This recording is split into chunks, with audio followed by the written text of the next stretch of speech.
Sanjay sir அது மாதிரி பேசுகிறப்ப ஒரு 5-6 நாளாக உடம்பு சரியில்லை. ஆமாங்க. உடம்பா மனசா? ஏன்னா அவங்க நண்பர் வந்து ஒரு இக்கட்டான ஒரு சூழலில் இருக்கிறாரு. அவர் பண்ணுறது சரியா தப்பாங்கிற மனநிலையில் இருக்கீங்களா இல்லை என்ன? ஏன்னா எல்லாருக்குமே வருத்தமும் இருக்குது, அவர் மேலே அனுபவமும் இருக்குது. நீங்கள் சொன்னது ரெண்டுமே கரெக்டுங்க. மனசும் வருத்தமாக இருக்குது, உடம்பும் சரியில்லை தான். மனசு வருத்தம் வந்து அங்கே இறந்தவங்களுக்காக தான். என்ன இருந்தாலும் அது ஒரு மிகப்பெரிய இழப்பு தான். அதான் விசாரிக்கிறாங்களே, விசாரிச்சு என்ன உண்மைங்கிறது வெளில வரட்டும். அது வரைக்கும் நம்ம அதை பற்றி பேசுகிற அளவுக்கு எனக்கு அந்த இடத்துல இல்லாதனால எனக்கு அவ்வளோ நாலேஜ் இல்லை. ஸோ எனக்கு தெரியாது.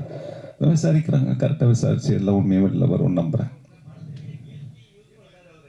படத்துலேயே வந்து கில்ட்டியாருக்கு ஒரு என்கவுண்டர் பண்ணதை பட் ஆனால் இது 41 பேர் இறந்துருக்காங்க, அது கில்ட்டி யூஸ் பண்ணாரா? ஏன்னா மக்கள் எல்லாருமே எதிர்பார்க்குறாங்க என்ன வாயே திறக்காமல் இருக்காருன்னு சொல்லிட்டு விஜய் அவர்களை. நீங்கள் உங்ககிட்ட ஏதாவது ஷேர் பண்ணியிருக்காரா இல்லை நீங்கள் கில்ட்டியாக இருக்கிறீங்களா? என்னடா அவன் பேசாமே இருக்கான்னு.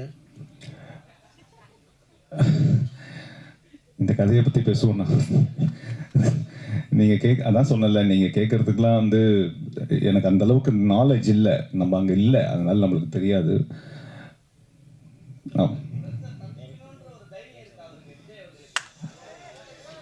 ஏன்னா அவருக்கு என்னென்ன பயம்? கரெக்டான நேரம் வரும்போது பண்ணுவாரா இருக்கும்.